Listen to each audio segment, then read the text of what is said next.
Well, hello, Morency. So today we're going to be looking at something slightly different from my usual designs. We're going to be looking at the idea of maybe making a container small house or tiny house. So most tiny houses that I've seen being sold and the like are all put onto large trailers, and the idea being that you tow them to a location and drop them. So they're basically a mobile home. I'm not thrilled with the idea, so instead I will want to make mine out of a shipping container. I don't care if it moves so much once I get in place, I just need it to sit there. But a shipping container is made out of steel, so you don't have to worry about the walls, and they're nigh on indestructible. So, let's begin. Now, first off, a shipping container, well, there are two sizes of shipping containers. One is 40 foot and the other is 20 foot.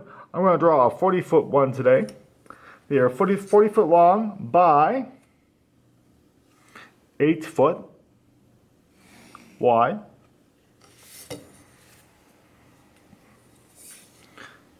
And you'll notice here I'm using my scale. This is actually an engineer's scale. I prefer to use an engineer's scale for some strange reason. Tenths of an inch or tenths of a foot make a heck of a lot more sense to me than, say, trying to break everything down into base 4. So, there we go. So here is my 40-foot box. Now, I should probably go ahead and put a couple of these. Oh, we should give this a title.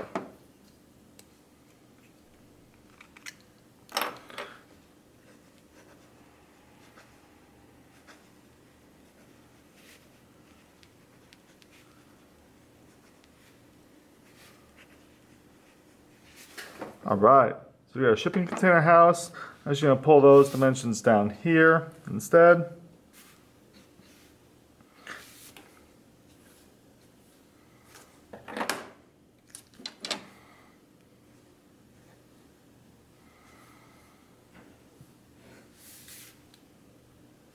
Now this is a very rough sketch. And depending on the actual, what I was trying to achieve, I would probably use a 20-foot box instead of a 40-foot box. But the 40-foot box does give us some advantages in terms of just sheer size of the thing. So let's plop this down again and find my scale. Sorry guys. No, that's not it. That's not it. That's it. There we go. Okay, so I'm going to start here. I'm going to say that this end here is the side with the doors on it. So I'm going to use the doors as a feature for the living room or dining room area.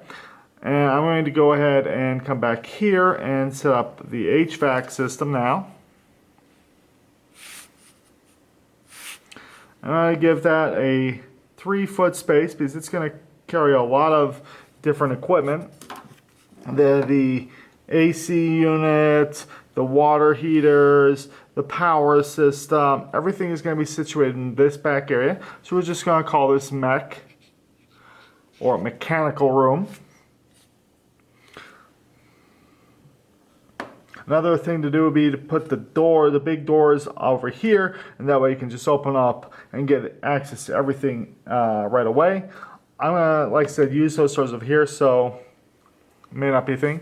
But you can get containers with 2 sets of doors, which might be an idea. Alright, so if I've got my mechanical room there, it makes sense to put in this space immediately beside it either the kitchen or the bathroom. And that's because your hot water and all of your plumbing, you want to keep that as compact as possible so you don't lose hot water if it's to the piping. So if I put my bathroom right here and then my kitchen over here, that's actually going to work out well. So 8 foot is a pretty good size for one dimension of a bathroom. And then typically you go with like 5 foot. We might even try 6. Let's try 6. Now for something like this, where it's going to cost actual honest to God money, and lots of it to build this type of thing, I would make dozens of these sketches to figure out how I want things to work. So let's see here. I want a good sized shower, because I'm tired of a little tiny one. I've had experiences with a giant one in an old house I was living in for a while. So I'm going to go ahead and put in this massive 8-foot by 3-foot shower. This is actually not quite true. It's probably going to be more like 7-foot by 8-foot. Because you've got to put a bunch of insulation and things on the inside of this. So it's actually going to shrink things down a bit. But we can definitely make the 3-foot wide thing happen. Alright, so that's that. And we're going to cross over like this and put a circle right there.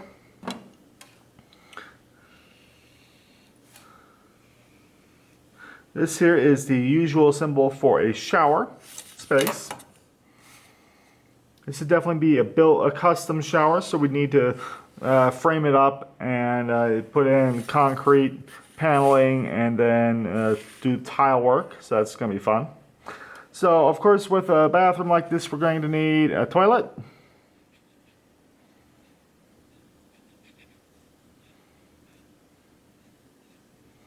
And that's a symbol for our toilet. And a sink.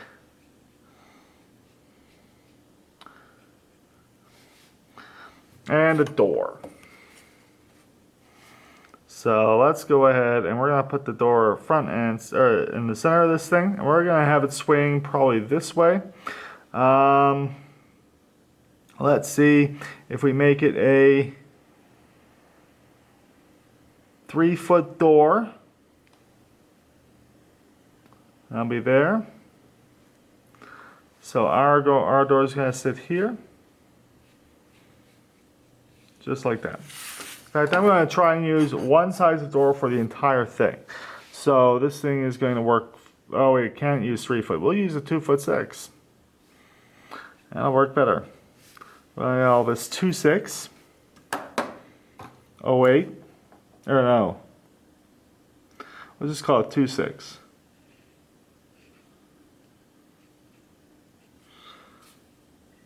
Like I said, many drawings to figure out how to do this properly. And I'd probably go ahead and start drawing it up in CAD as well. Okay, so now we come up with the kitchen. Again, we've just put in all of our plumbing here. We're going to put in even more plumbing as close to our mechanical room as possible. And hopefully, we're going to run all the plumbing in one wall, which will make things even better.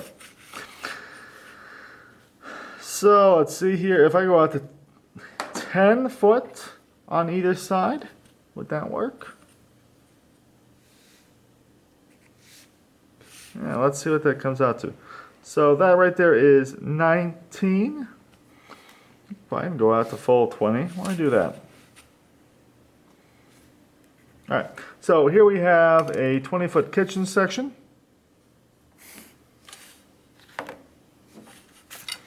We're just going to go ahead and quickly label this KT.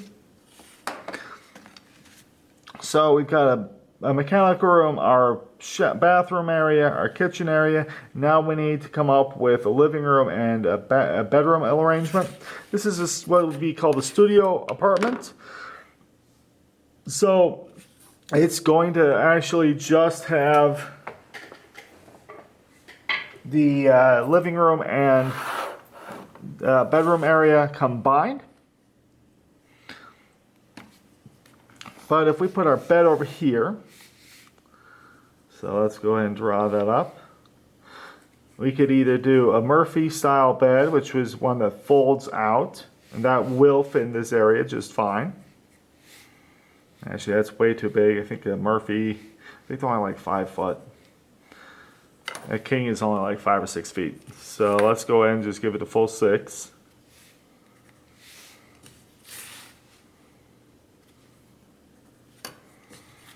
So we'll call this our bed area.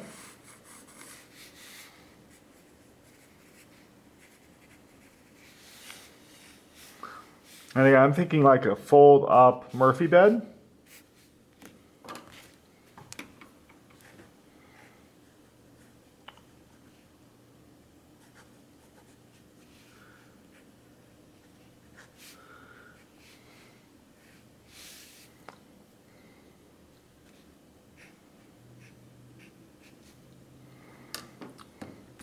So if you got that, we could probably put a desk or a fold out or a desk over here. So we'll call this office space.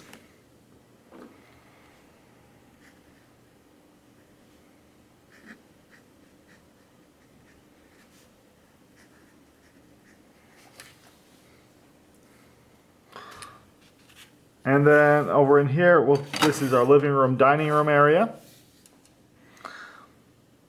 Or we could probably turn this into a dining room area as well. But again, I like this idea of being able to practically eat outside by just opening up these doors over here.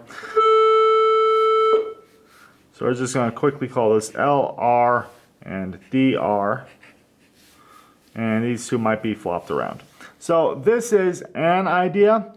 There are some things I don't like about it. For instance, the dining room should really be closer to the kitchen. The bed should probably be here, and the living room should be over here. And I was just sort of sketching the things in. A couple of notes to mention here. A countertop is typically 2 foot wide.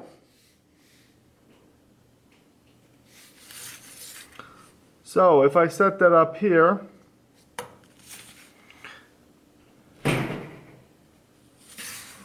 what I will get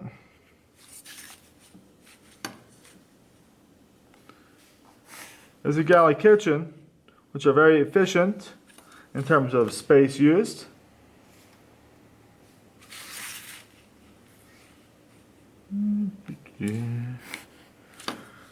So these would be our counters, and you can clearly walk through everything. So anyway, my name is Mr. Hilbert. I hope you have enjoyed this sketch. If you did, go ahead and like and subscribe over here, and leave comments in the section below, and watch other videos in this area. Have a great day, guys.